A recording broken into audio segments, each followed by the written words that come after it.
A mí me interesa poder comunicarme con ustedes para apelar a nuestros sentimientos y a nuestras conciencias, porque estamos metidos desde mi punto de vista, en un problema serio, que no solo requiere de análisis, de estarlo viendo hacia la distancia, está pasando esto, está pasando. Suelo decir en las últimas ocasiones que he intervenido que la academia siempre va más lento que los actores, que son los protagonistas en este momento. Mientras nosotros podemos estar analizando, y la prueba es que han pasado, cuenten cuántos días, desde el 9F hasta esta fecha. ¿Verdad? Vamos más lento de cómo van los procesos. Y sin embargo, estamos metidos en ese proceso. Estamos metidos en lo que yo llamo la tentación autoritaria. En un periodo de 2000, por ponerle fecha, ¿verdad? 2019, 2024, pero no es la tentación autoritaria únicamente del presidente de la República, es la tentación autoritaria de la sociedad salvadoreña. Es que podemos entre todos caer en la tentación o podemos, entre no todos, apartar la tentación. Y para esto es importante tener una visión así de largo plazo, una periodización con todas las dificultades que eso implica. Además no soy historiador, ¿verdad? Pero un poco es que estamos en un punto de la vida de este país, hemos llegado de alguna forma, o sea, lo que ocurre en este momento está conectado con el pasado y está conectado con el futuro. No es una cosa aislada que la podemos entender sin ver hacia atrás y sin ver lo que pueda venir.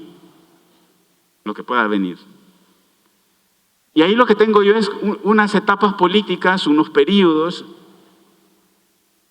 Esto puede ser discutible, digo, ¿verdad? Desde 1871, donde tenemos gobiernos de los generales, después gobiernos de los civiles al principio del siglo pasado. Luego tenemos una dictadura militar personalizada con Hernández Martínez. Luego las Fuerzas Armadas como institución son las que gobiernan, una dictadura militar institucional, hasta que llega 1948 hasta el año 60, digamos la década del 50. Los gobiernos del PRUD, la década del 60 y del 70, los gobiernos del PCN. Si ustedes se fijan, no hay en todo ese recorrido un retorno a quien gobernó antes. Siempre es gobierno de alguien nuevo. Los que gobernaron antes ya no vuelven. Luego tenemos los gobiernos de Arena, los 10 años de gobierno del FMLN, y ahí nos quedamos. Yo he puesto eso solo por poner algo, los gobiernos de N. Por cierto, hay que tener claridad.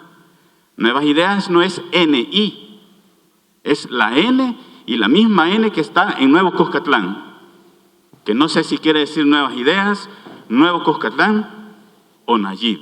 En lo que estaríamos probablemente entrando es en una fase distinta a la que se abrió con los acuerdos de paz. Pero para examinar esta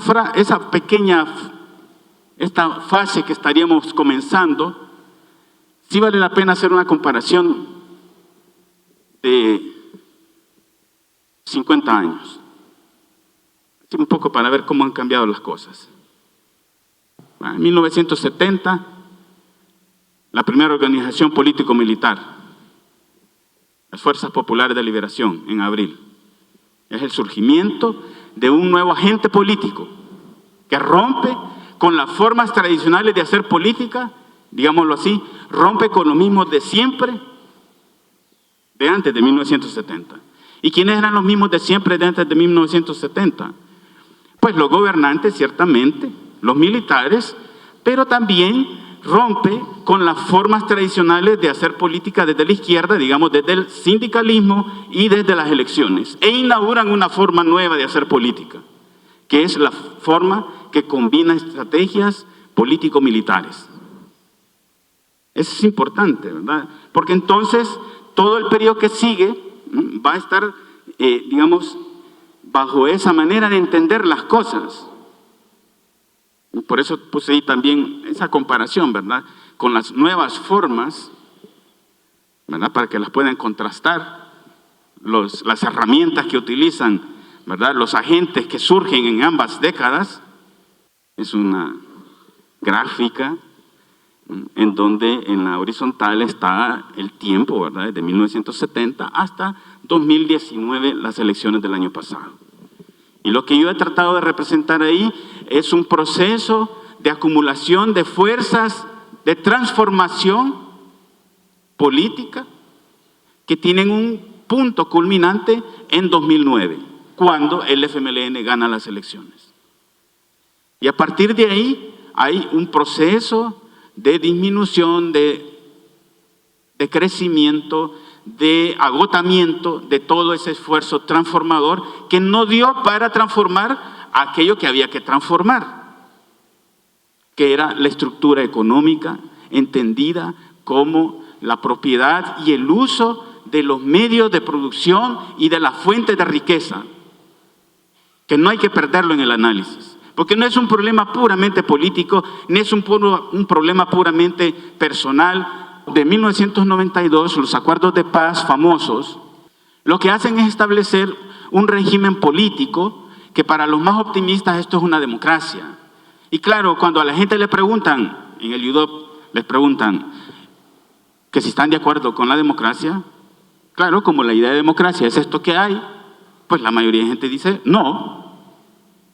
O dirán que de la democracia no me da de comer, que la democracia no me da trabajo, que la democracia no me da ingresos, que la democracia no me da salud.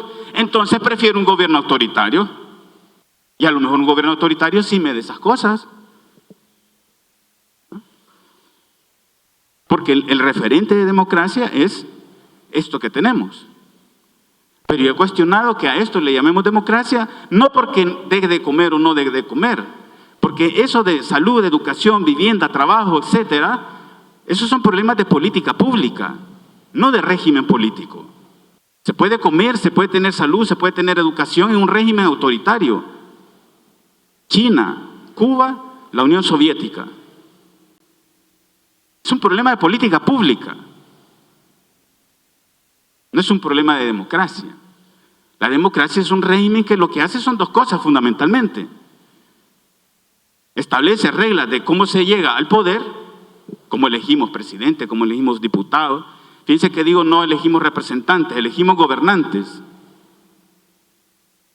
Y en segundo término, establece una democracia, unas reglas para el ejercicio de la autoridad que se les ha dado.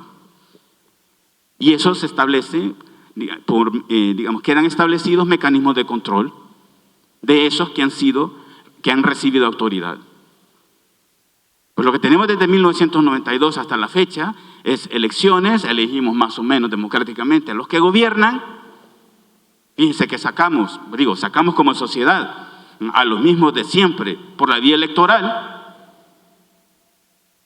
Hasta uno puede decir, era necesario Bukele, en ese sentido, digamos, fríamente, uno puede decir, era necesario, de lo contrario seguiríamos en lo que ya estábamos. Pero lo que no hemos tenido todo este periodo es instituciones que controlen a los que gobiernan. Y por eso aquí se han robado el pisto de todos nosotros. A eso yo le llamo un régimen híbrido, que mezcla elementos democráticos con elementos autoritarios. Y eso es lo que estaría llegando, desde mi punto de vista, a su fin en esta coyuntura en la que estamos. Claro, el fin no está determinado. El fin depende de lo que hagamos nosotros. Podemos apresurar a que esto termine en un régimen autoritario, y hay mucha gente que está diciendo eso y está apoyando eso, Y lo que hemos visto el 9 de febrero para mí no es solamente un berrinche o una cosa por el estilo, ni siquiera una medición de fuerzas. En realidad ahí hubo un fracaso ni siquiera de comunicación política, un fracaso de acción política, porque todo estaba hecho para tomarse la asamblea. Y si bien es cierto, pudo haber recibido, los que ya dicen así cosas, ¿verdad? Si vimos las escenas, le pasaron un teléfono para hacerse la selfie, ¿se acuerdan? ¿Verdad? Que le están ahí diciendo, selfies, selfies. Y entonces él toma un teléfono, lo lee y lo devuelve. Y le pasan otro. No sé si se fijaron en eso. Bueno, las malas lenguas dicen que lo que le pasaron en realidad fue un mensaje. Por eso lo devuelve y después viene la foto. No lo hace con el mismo teléfono, además. Son cosas que hay que fijarse. Probablemente no lo hizo porque no había la suficiente gente que quizás él esperaba. Porque estaban viendo los Óscar, porque estaban viendo el fútbol, porque era domingo, por lo que sea. Pero estaba montado todo para hacerlo. Además, cuando él va a entrar, está ahí arengando y dice, voy a entrar al salón, voy a orar y ustedes deciden, ¿verdad?, si aplican el artículo 87 de la Constitución. Le deja al pueblo que estaba ahí la decisión. Por eso bien se puede preguntar, ¿qué hubiera pasado si hubieran habido 20,000, 30,000? Estaba hecho para tomarse esa cosa. Es mi opinión. ¿Que fracasa? Bueno, fracasa. Pero no se ha acabado el asunto. Porque, como he dicho yo en otro lado, si a mí me hubiera preguntado el presidente, pero como lo pusimos mal el día que hicimos los diálogos aquí, ¿verdad? Pero si a mí me hubiera preguntado, yo le hubiera dicho, no es necesario que lo haga, señor presidente. El 28 de febrero lo va a sacar fácilmente. Y a eso estamos convocados. Ese es el problema. Lo que ahora pasa es que ahora hemos visto claramente de lo que puede ser capaz y vamos a seguir viendo cosas, ¿verdad?, de lo que puede ser capaz sin tener el control total. El asunto es que nada en este momento nos puede decir de que no va a tener el control total. ¿Por qué? Porque por más que estemos diciendo aquí cosas de ese estilo, de que no debe tener el control total, no debe tener el control total, por más que lo digamos, eso no cambia nada. Lo único que puede hacer es que algunos no vayan a votar. Pero yo no sé si algunos aquí van a ir a votar por Arena o por el FMLN, que son los dos grandes partidos, todavía, 60 diputados. Si nos atenemos a la encuesta que llevan el 7 y el 4% antes del 9F, entonces es una gran pregunta, ¿qué va a pasar? Y nosotros vamos a participar de eso, por eso es la gran tentación.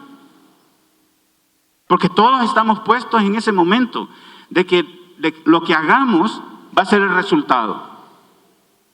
No tiene que intervenir fuerzas divinas, aunque él invoque, yo sí creo que invocó a Dios, pero al Dios Marte, el Dios de la guerra. Vean los calcetines rojos que se pone, es que hay que ver toda la simbología. Que el manto rojo de los romanos, ¿verdad?, tiene que ver con el Dios Marte. ¿Por qué le llaman al planeta rojo? ¿Por qué se llama Marte? El rojo está asociado con el Dios de la guerra. Y como no se ve que nuestro tiempo, vayan a ser fuerzas que realmente impliquen algún peso, para mí solo quedan, en este momento, solo una posibilidad, que puede ser remota. Pero aunque sea remota, poco probable, como poco probable éramos los seres humanos, ¿verdad?, lo poco probable puede llegar a ser una realidad, pues poco probable, pero es que aprovechando las elecciones internas que tienen tanto Arena como el FMLN, se hagan una sacudida de toda esa dirección corrupta que tienen esos partidos. Si aquí hay un militante de Arena y un militante del Frente, ese es el mensaje que tienen que transmitir. Si no, es que es así. Y claro, al final quedará todavía una posibilidad, dentro de las posibilidades de las que hay que agarrarse, ¿verdad? Para intentar evitar, en este caso, un resultado. Porque en 2024 tenemos la elección general, que para mí es la que le plantea el problema de su vida al presidente de la República, que no puede ser reelecto. Y claro, hacer todo lo que está haciendo para irse en 2024, es que no me parece así como racional, ¿va? Mejor que esté sacando todo lo que está sacando y no nos damos cuenta. Además, como les dije antes, hay razones económicas para que esto de la hibridez política termine. O sea, la política es un instrumento de los grupos económicos. Y Gato Encerrado nos ha mostrado una muestra, valga la redundancia, de lo que está haciendo la mamá, la abuela de Laila. O sea, ¿me entienden? Ahí en el lago de Coatepeque. Lo de Surf City también nos tiene que decir, y podemos ir examinando realmente qué está pasando, qué es lo que ha llegado ahí, por qué el hermano, por qué un primo va a la dirección del partido, por qué la esposa del compadre, o sea, la comadre va para la Secretaría de la Mujer. Es una rosca que desde el principio se está armando ahí para controlar nuevas ideas. Pero los que están en nuevas ideas, pienso yo, que creen en ellos. Y eso es,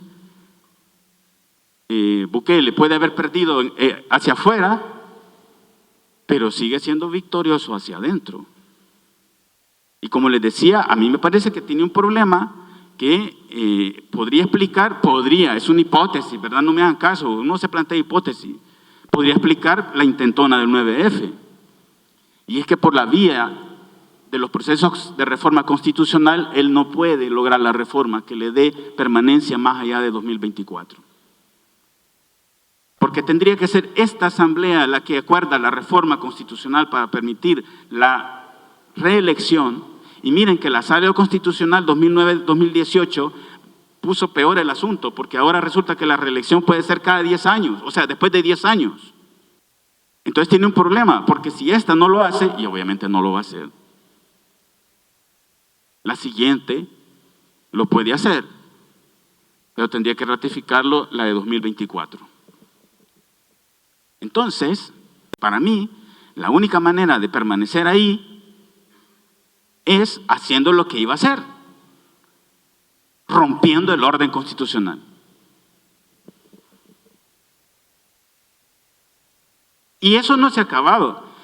Cuando yo me entero de la insistencia del voto electrónico, para los que están fuera, ¿verdad? Y que el voto electrónico, y se armó un pleito ahí en Twitter contra uno de los técnicos del tribunal, casi lo queman en la hoguera por rechazar el voto electrónico, y sabiendo lo que pasó en las elecciones de República Dominicana, que se tuvieron que suspender porque hubo una falla ahí, entonces uno dice, ¿no será que hay también aquí un intento de hacer fracasar las elecciones del próximo año? No le han dado el presupuesto al Tribunal Supremo Electoral. Se queja el presidente de que no le dan el presupuesto o no le aprueban ir a negociar los 109 millones y se molesta que llamen a los funcionarios a explicar, pero el ministro de Hacienda no le aprueba el presupuesto al Tribunal Supremo Electoral. Y hace lo mismo, que a cada rato vengan los del tribunal. Exactamente lo mismo. Porque pensemos, ¿y si el otro año que hay elecciones no pudiéramos elegir asamblea legislativa? sería una cosa inédita, o sea, para investigar, para hablar, para escribir. El problema es que nosotros lo vamos a vivir. ¿Se imaginan que no puede haber elecciones o que hubo elecciones y no puede haber resultado? La complicación de las 3 elecciones con esas papeletas grandes, porque como está la del Parlamento Centroamericano. Y de hecho ya van a ir deslegitimadas por todos los que están fuera, porque no se les ha permitido votar.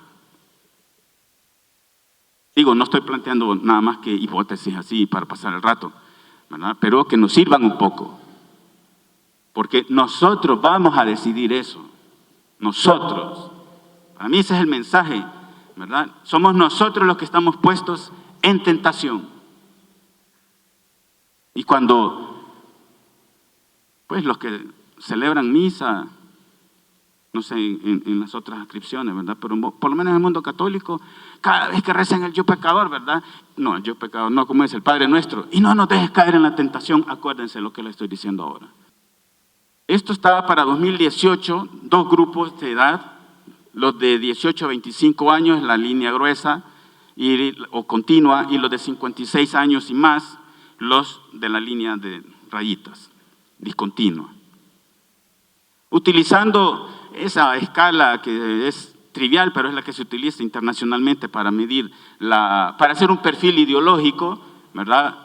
Los que le preguntan a la gente en una escala de 1 a 10, ¿dónde se ubica usted? Si la 1 es la izquierda y el 10 es la derecha, ¿dónde se ubica usted? Pues así se distribuyen los salvadoreños en 2018.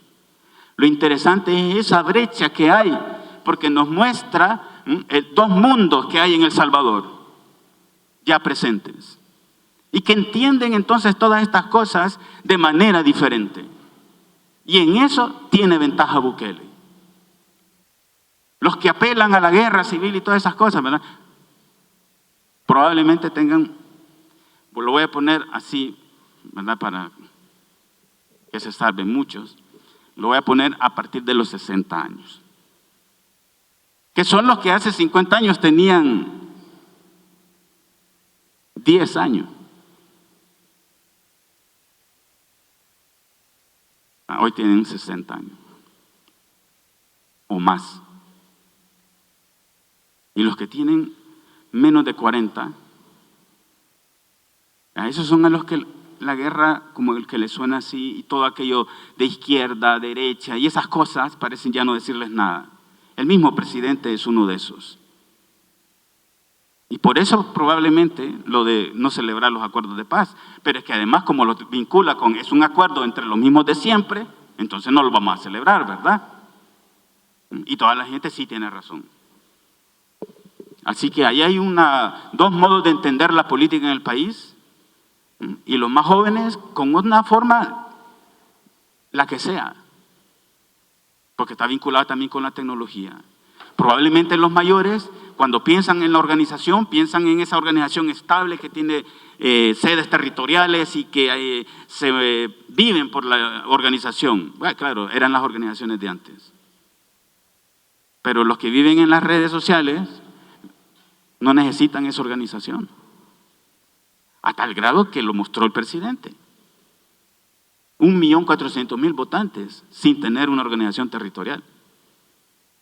Así que también hay que ponerle ojo a eso. Quedan 2. Pero además, si la usáramos esta escala, ahí está para 2019 la distribución de todos los salvadoreños mayores de 18 años que fueron encuestados, y si la encuesta está bien hecha y es representativa la muestra, entonces es de la población salvadoreña de 18 años para arriba. Y está también el grupo de aquellos que dicen tener preferencias por nuevas ideas. Y hay una coincidencia casi perfecta entre, digamos, el perfil ideológico, si quieren, de las nuevas ideas y la distribución el perfil de los salvadoreños. Desde la silla del presidente de la Asamblea Legislativa, por eso saqué, miren, yo quería poner una, pero no encontré. Porque hay muchas fotos donde están los soldados a los lados, atrás. Hay unas en que están atrás, pero no hay diputados. Hay unas en que hay unos soldados y unos cuantos diputados. Andaba buscando yo anoche, ¿cuál pongo? No hallaba, porque yo quería una que pareciera unas grandes no sé ni qué son, proyectiles como que son, a saber, no sé yo de eso. Pero lo llevaba aquí, en televisión salía. Yo no sé, yo estaba viendo aquello como que era una insurrección en televisión, hasta han visto una insurrección en televisión. Miren, yo estaba preparado, ahí tenía limonadita y todo, ¿verdad? Viendo televisión y la insurrección. Y asustaba ver cómo iban armados. ¿Ya? Pero bueno, no he encontrado esa foto, puse esta, el presidente sentado, no es el tema de si la silla, sino es el tema de que inició una sesión extraordinaria. Eso es para mí lo importante aquí. Desde la silla del presidente de la Asamblea Legislativa, el presidente de la República inició una sesión extraordinaria que quedó abierta porque no la cerró, solo se fue. Se le olvidó, dirían unos. Yo digo que la dejó abierta. Es decir, que esa sesión no concluyó el 9 de febrero pasado, que es la última. Y que la cita para concluir esa sesión extraordinaria es el 28 de febrero. El 28 de febrero, es cierto, hagamos historia. Si es que lo que tiene el presidente es que sí, es un gran publicista, pero es una publicidad que tiene algo de realidad. No es pura ficción. El 28 de febrero vamos a hacer historia, nos guste o no nos guste, como decía el otro. Cada uno tiene sus frases célebres. Las mujeres nunca más estarán solas, dijo el otro también. Cada uno. Y el asunto es que los tres son amigos o tienen amigos en común, que probablemente son los que están atrás dirigiendo todo este asunto.